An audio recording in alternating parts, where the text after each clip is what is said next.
그래서 이제 추진기를 어떻게 설계를 해야 캐비테이션을 피할 수 있냐가 책 296쪽이랑 그 다음에 10장에서 우리가 얘기한다고 했었던 332쪽.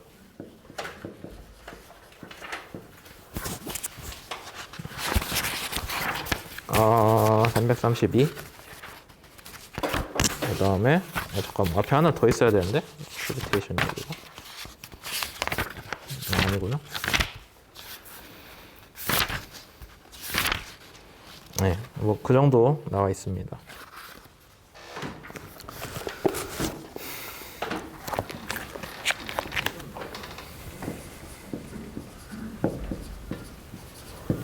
이렇게 돼 있고요. 그럼 이제 아까 어떤 식으로 공동이 발생하는지 얘기했잖아요. 수명 근처에서 발생하죠. 그 다음에 유동의 속도가 급격히 변할 때 특히 잘 발생을 한다라고 돼 있는데, 이제 책에서 그러면은 공동을 어떻게 해야 좀 줄일 수 있냐라고 얘기를 했을 때 제일 먼저 들고 나온 게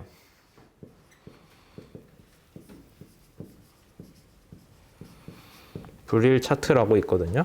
여기서는 뭐를 얘기하냐면은 이제 5% 정도. 그러니까 추진기 입장에서 뭐 얘가 한 전부 다 캐비테이션으로 덮이면은 문제가 있는데 한 5% 정도까지는 괜찮다라고 해요. 요즘에는 배 설계를 좀 더 공격적으로 하다 보니까 5% 이상으로도 추진기에서 캐비테이션 발생하는 걸 허용하는 경향은 있거든요. 뭐 어느 정도 너무 많이 발생하면 추력도 떨어지고 효율도 떨어지긴 하는데, 근데 근본적으로 그렇게 발생하게끔 이제 추진기 지름을 키운다거나 뭐 이런저런 설계에서 얘를 못 맞추는 경우가 많아요. 그러면 어쩔 수 없지 하고 전체적으로 배 속도만 나온다면 어쩔 수 없지 하면서 이제 얘보다 좀 더 캐비테이션이 크게 가져가는, 그러니까 캐비테이션 발생으로 인해서 잃는 효율보다 다른 설계 값들을 좀 더 공격적으로 가져가면서 얻는 효율 이득이 더 크다고 하면은 그걸 택하는 경우들이 많아요. 그거 우선 알아두시고, 그러니까 5%가 되게 보수적인 값이다라는 거고.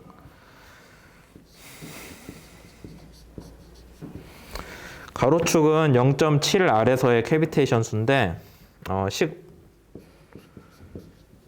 56이죠. 아까 설명했던 그 캐비테이션 수랑 똑같아요. 이렇게 돼 있는데 0.7 아래서 뭐 속도, 회전 속도랑 전진 속도 가지고 밑에 분모 정해주시고, 위에는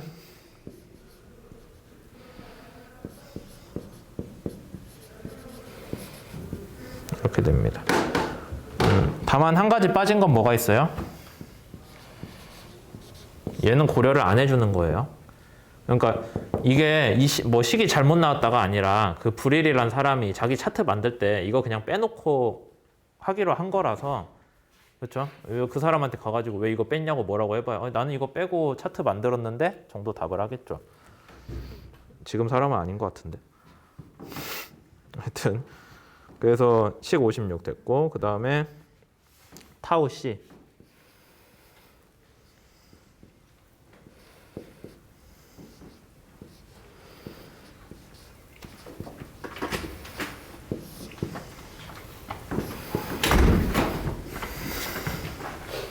(0.7R의) 제곱이네요. 이거 어디서 본 식이랑 비슷해요? 어디서 보진 않았구나. 들어오는 동압 보세요. 얘 곱하기 얘는 뭐예요? 들어오는 유동의 동압이잖아요. 여기서 0.7R이라는 게 회전 속도 고려 안 한 거예요. 들어오는 속도예요, 그냥. 책에 그렇게 써져 있지 않나?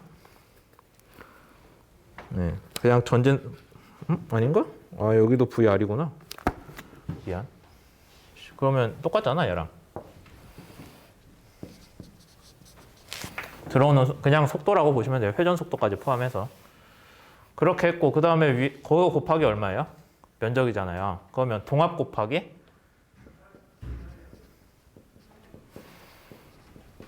면적이 되네. 얘 단위가 뭐예요? 차원이? 동압 곱하기 면적이면 힘이 되겠죠? 그래서 들어오는 유동에 가지고 있는 동압을 100% 활용했을 때 우리가 어느 정도의 힘이 나와질 건데 그거랑 실제 추진기가 내는 추력의 비율이 돼요. 이해되시죠? 여기?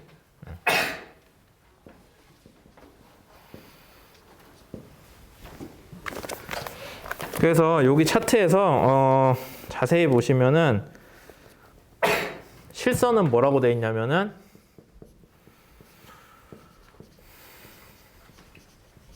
몇 퍼센트 백 캐비테이션이라고 돼 있거든요. 추진기에서 백 뒷면이 어디예요? 흡입면. 흡입면의 캐비테이션이 몇 퍼센트까지 발생할 거다라고 돼 있는데 몇 퍼센트 쓴다고 했어요? 5%. 5% 라인 보여요? 하나 찾으면 있죠? 네. 그렇게 돼 있고 그 다음에 요거는 계산돼요? 계산되잖아 얘는. 여러분들이 계산할 수 있죠. 그러면 여기에서 이렇게 올라오고 거기에 대응되는 타우 C 여러분들이 찾을 수 있죠. 이 라인 따라서 가면 찾을 수 있잖아요. 근데 그 타우 C가 뭘로 나와요? 이렇게 나오네요. 그렇죠? 근데 T는 우리 어떻게 구해요? 목표하는 T는 있을 거 아니에요. 대충 뭘로 구하면 되겠어요? 저항 알 거고 추력 감소비. 추력 감소비가 추진기가 정해져야 나오긴 하는데 그래도 뭐 대충 이 정도 라인에 있을 거다는 알 수 있잖아요. 설계 단계에서. 배가 얼마나 뚱뚱한지 보면 거의 나와요. 그 다음에 0.7R의 속도. 여기 구할 때 이미 했으니까 반류비 알고 회전 속도 알면 나오잖아요. 그 다음에 로는 안 변하고. 문제가 뭐예요? AP 하나 있네. 근데 AP는 뭘로 돼 있어요? 책에 보면 투영 면적이잖아요. 뭐 근사식을 이해서 테일러 근사식을 쓴다고 했는데 기본적으로 투영 면적이 어디서 많이 본 것 같아요? 비슷한 말. 확장 면적. 그렇죠? 그러니까 여러분들이 요거는 나머지를 다 알기 때문에 얘를 구할 수 있는 거예요.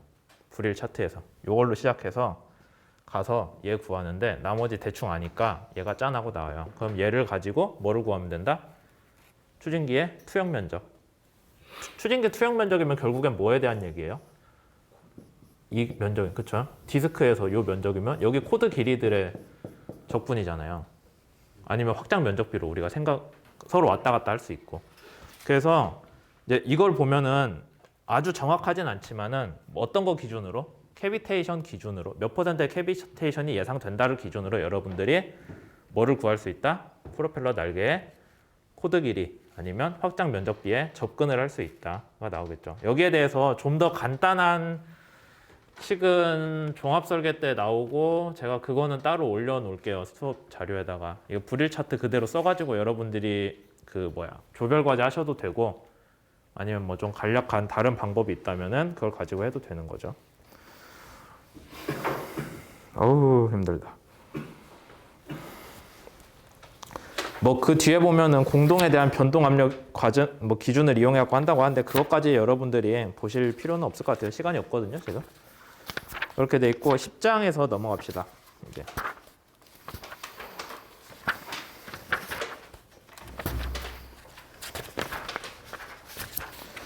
원래 10장에서도 프로펠러 공동 332쪽. 근데 공동 얘기를 하고는 있어요. 근데 뭐 어차피 앞에서 한 얘기 다시 하는 것 같고 그 다음에 프로펠러 공동의 제어라고 해서 336쪽 336쪽이 있는데 거기서 하는 얘기도 뭐 결국엔 뭐냐면은 336쪽 내용 짧게 설명할게요. 거기서 하는 얘기는 추진기에 들어오는 유동이 저번 시간에 얘기했었지만 위쪽으로 배 입장에서 위쪽 그러니까 추진기 입장에서 중앙보다 위쪽 여기는 선체 뒤에서 발생한 느린 유동이 바로 추진기에 들어와요. 아래쪽은 선체랑 좀 멀리 떨어져 있으니까 배 옆에서 보면 이렇게 생겼잖아요. 그러니까 이쪽은 거리가 가까우니까 유동이 느려진 게 바로 들어오고 여긴 좀 멀잖아요. 유동이 덜 느리게 들어와요. 그렇게 된다는 거죠. 그 다음에 우리가 아까 캐비테이션 넘버 얘기할 때 분모가 커지면 캐비테이션 넘버가 그렇게 얘기하면 안 되는구나.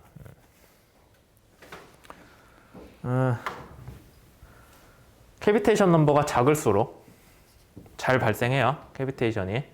그렇죠? 그러면 아래에서 위쪽으로 가면은 뭐가 줄어들어요? 로즈 H가 줄어드니까 캐비테이션이 발생하기 쉬울 거고, 한 가지. 그 다음에 속도가 느리니까 원래는 분 모는 어떻게 돼요? 분 모가 속도가 느려지니까 작아지니까 캐비테이션 넘버는 커지니까 캐비테이션이 안 생길 것 같죠? 그럴 거잖아요. 근데 문제는 뭐냐면은 여기 들어오는 유동 속도가 느려지면 날개 우리 자주 이렇게 그렸죠.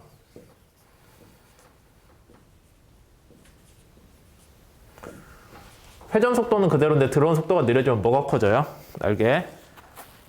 받은 각이 커진댔잖아요. 받은 각이 커지면 캐비테이션이 날개의 부하가 커지니까 흡입면 압력면 압력 차이가 커질 거 아니에요.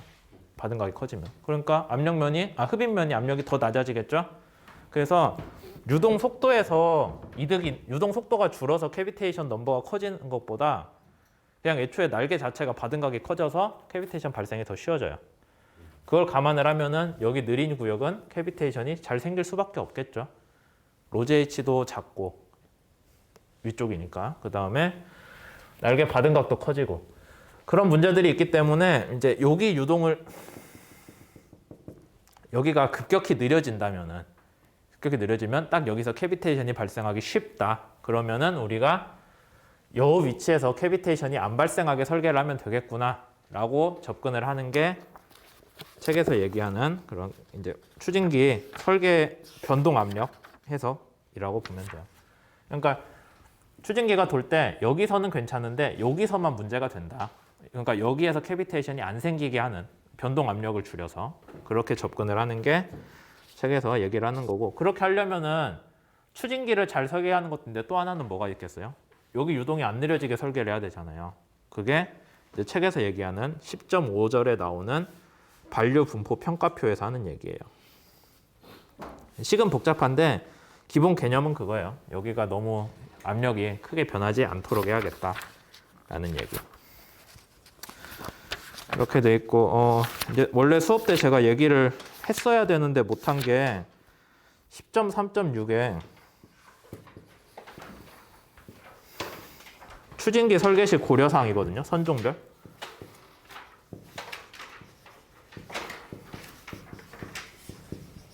몇 쪽이냐면 327.